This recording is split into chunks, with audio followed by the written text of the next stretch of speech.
Today, I'm here with the CEO of Learnplus, Professor Sudhanshu Rai. I mean, right from the beginning, I have always been entrepreneurial. For instance, I created the National Cycle Expedition where we cycled from Bangalore to Delhi. I'm an Indian. My entrepreneurial zeal was the social side of things, interested in trying to help others. I found university quite boring in the sense that there was not much challenge.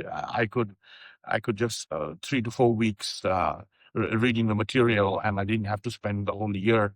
So you didn't like university setting, but nevertheless you become a professor at university. So how was that shift? It's not right that I didn't like university.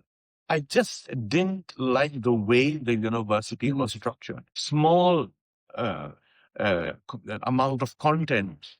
It used to take a long period of time for them to deliver the content. Didn't find that it was worth my time to sit in the class, learn something that which I could do it in 3 weeks or 4 weeks.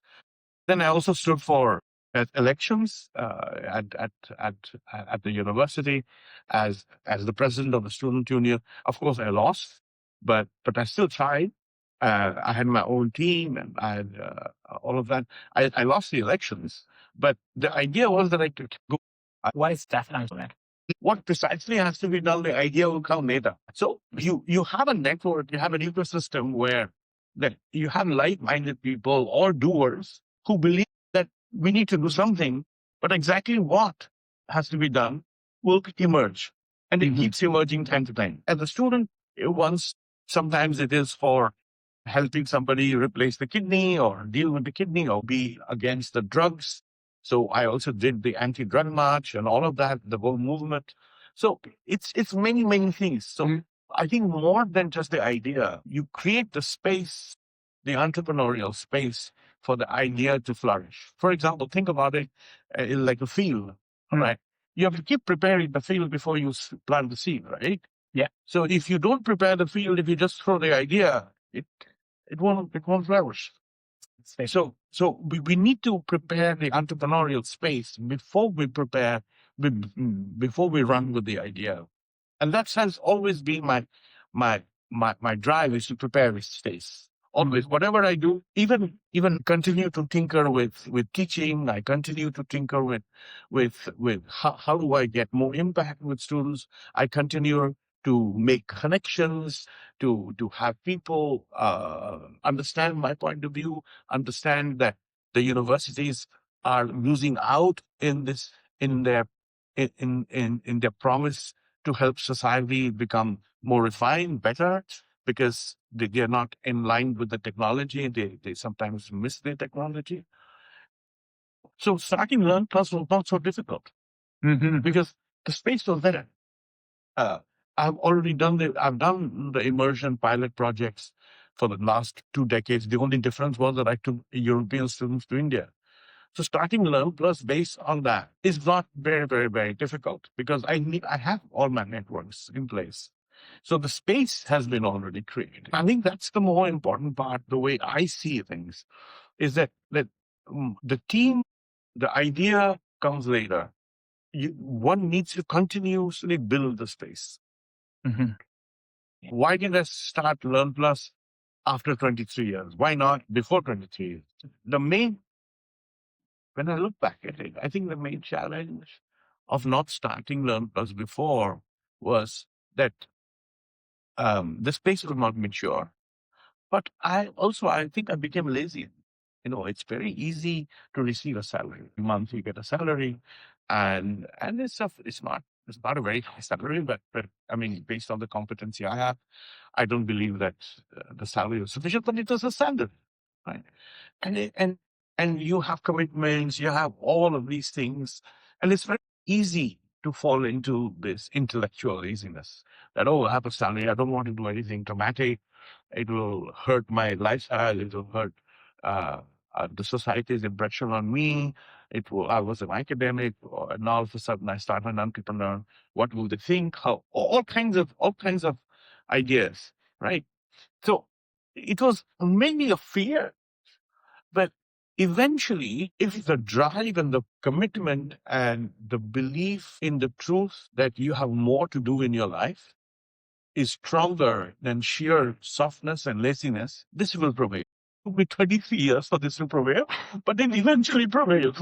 Really fine moment in this. It was a moment when you just woke up and said, okay, no longer waiting for this. I want to start. Yeah. And then I will do that. And how was that? How you started? I think it started 3-4 years ago. When I started doing this immersion, right? This tinkering with new education ideas and things like that. I used to take 33 people, 35, 36 people. I used to manage all 36 adults for 1 month in India, right? So all the entire pressure was on my shoulders. So I was responsible for that transformation, one-to-one personal reflection, all of that. I did all of that. I didn't have any help from anybody, right? Now, over time, I realized that actually there is something we are missing. We are missing the development of the human being in our whole university journey.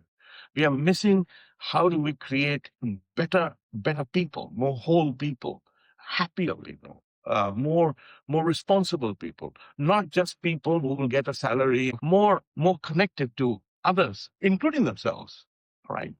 And then what I realized in this immersion was that university can transform. University has the potential to transform, but it has chosen not to do that.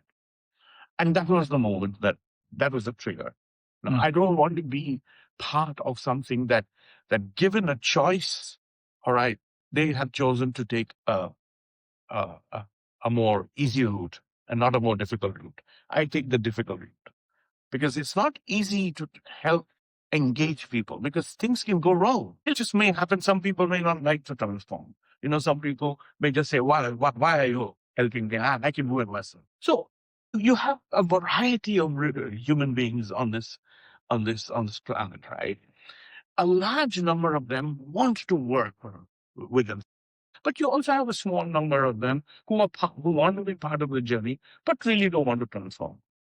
And sometimes I believe that the university caters to the minority and the fear of the minority. Do you regret of starting later, or do you have any advice? Maybe someone's watching. The entrepreneurial journey is scary, for sure. When I go to bed, sometimes I say, what if this doesn't happen? What if this doesn't happen? What if this doesn't happen?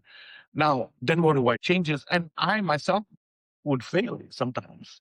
So in my journey, because we are mature, failure is not such a big problem. I'm used to failure. As an academic, we're used to failure. So we understand failure. We understand how we make mistakes.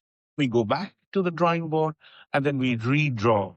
But then again, we'll fail in different areas, not in the same area that we have a solution for.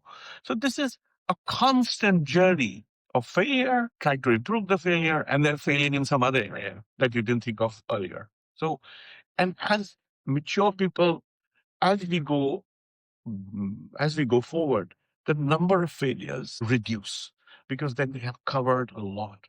So today, when I think that I know I will fail, but I will not fail many times. Maybe I'll fail once or twice because I would have addressed the failure through the 23 years